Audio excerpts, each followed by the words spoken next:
Welcome to the Money Savvy Parents podcast, the podcast for parents to gain financial education to then pass on through the generations. I am your host, Laura, mother to 3 beautiful children and founder of a financial coaching business, Savvy Peacocks. Let's remove the taboo from money together.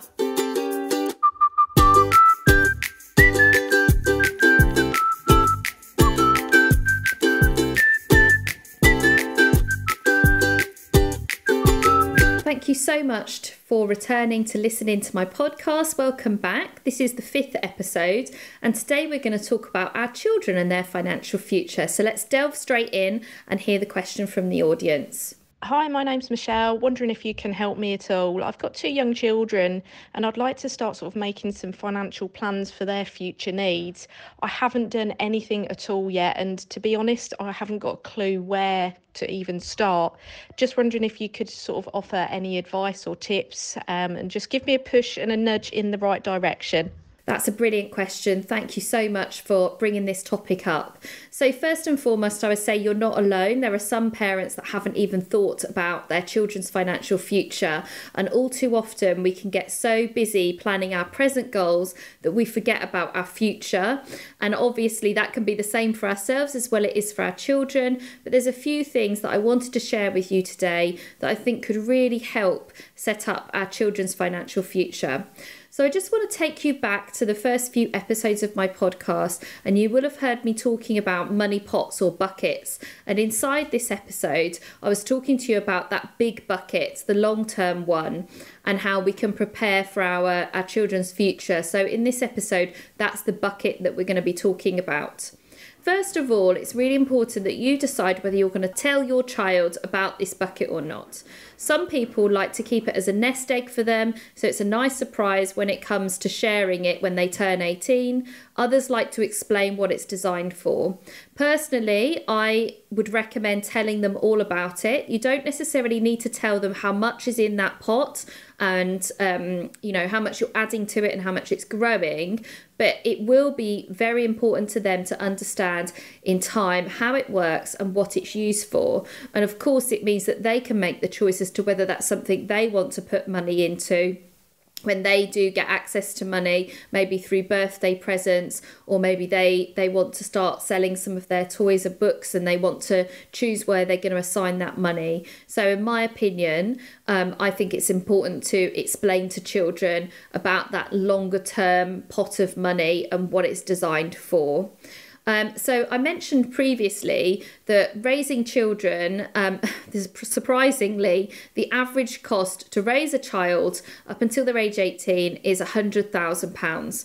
So beside from that, it is a best practice to prepare them for their adulthood and for what's to come. Because of course, we all know around the age of 17, 18, 19, there could be some large expenses coming up. They may have desires to buy a car, to go off to university, maybe they want to do some travelling. So if you can explain to them as time goes on that this money pot will allow them to have that choice when the time comes and that they won't be beholden to the decision that's available to them just because the amount of money they've got, because at that point of time it will give them choice if they've set some money as they go along.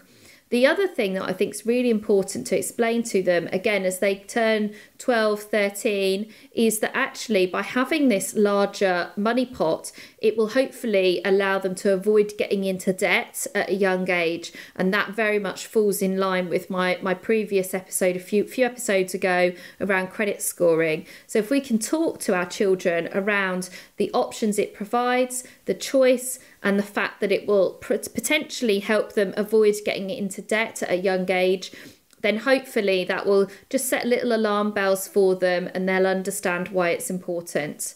So certainly with time on your side, the sooner you tuck some money away for them, the better. You've got more of an opportunity of it growing. Now, you can structure this in a few ways. So we've already talked about that short-term pot, that medium pot. So that's where you're going to keep any money that they have in cash, so a savings account either in their name or in your name.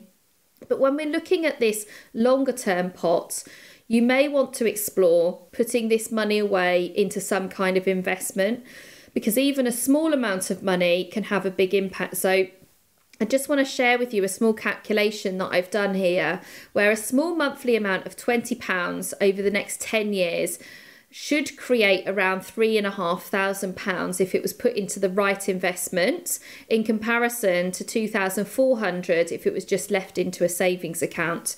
So obviously it's your choice where you hold the money, but I just wanted to illustrate to you there that there's a much better chance of it growing more because you have that longer amount of time to then make it as big as possible for them. So ideally, any money that your child receives or earns, you should be trying to explain to them how they can add even a small amount into their longer term pot and the impact that they'll have. And by explaining these pots to them on a regular basis and explaining that even a small contribution can make a big difference because they're going to pop it away for a longer term, then that will just hopefully help them understand the benefit of that. Now, this podcast is for education purposes only, so please don't take this information as advice.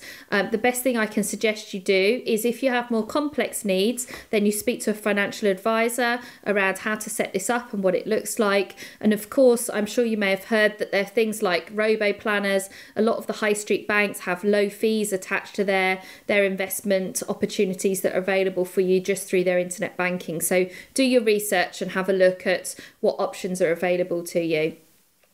The second thing I wanted to talk about, which a lot of people don't realise, is that these days we're actually able to put some money aside for our children into a pension. So your child can have a pension from the day that they are born. And again, same as with the investment, because you've got time on your side, the sooner you put it in, the more it's going to grow. You can put £3,600 a year from the day they're born into a pension pot for your child. Now, of course, please remember that they're not going to be able to touch that money until they're at retirement age.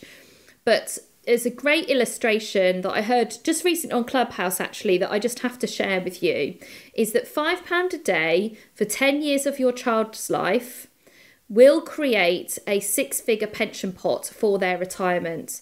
So let me just say that again, just £5 a day for 10 years of your child's life, and then you just leave it there and do nothing with it, will create a six-figure pension pot for your child's retirement. So that's not a huge amount of money, and it's something that you could do maybe from age 10 all the way through to 20. And of course, once you've set it up, it's up to them whether they want to carry on adding to it, and they can use it in their adulthood. And as they turn into adults, they can be the same as us, where they can pay 100% of their salary up to £40,000 a year into their pension pot. So again, as I said before with the investments, this podcast is not created for financial advice. It is for education purposes only. So please feel free to get in touch with a financial advisor who may be able to advise you specifically on what products to go for within these two subjects that I've talked about. And of course, there are robo planners and platforms available that also may be a little bit cheaper on the fees side of things. But my point is that a lot of people don't realise that they can start putting into a pension for their child from the moment they're born. So just to recap, the best thing you can do is not ignore the fact that you have the opportunity to prepare your child financially for their future, and that even though a small amount can go a long way because of the amount of time that you've got before the money is needed and needs to be available. This is your golden opportunity to give your child the best start in life, along with an early education around planning for the future, and hopefully it will help them with their money habits as they continue into adulthood. I know most of us probably didn't have the opportunity of being able to tuck money into a child pension from a very young age. So this is something that's available to them now. And if possible, if it's within your financial remit, then I think it's a golden opportunity that we shouldn't miss. Thank you so much for listening. I hope you've enjoyed those hints and tips and that it makes sense to you. If you do have any other questions, then please feel free to reach out to me in the DMs, and I look forward to speaking with you on the next episode. Have a great day. Thank you so much for listening to Money Savvy Parents. If you enjoyed today's episode, then please subscribe and post your money questions within a review for future episodes. If you want to learn more, then please join my Money Savvy Parents Facebook group or club on Clubhouse. Let's remove the taboo from money together.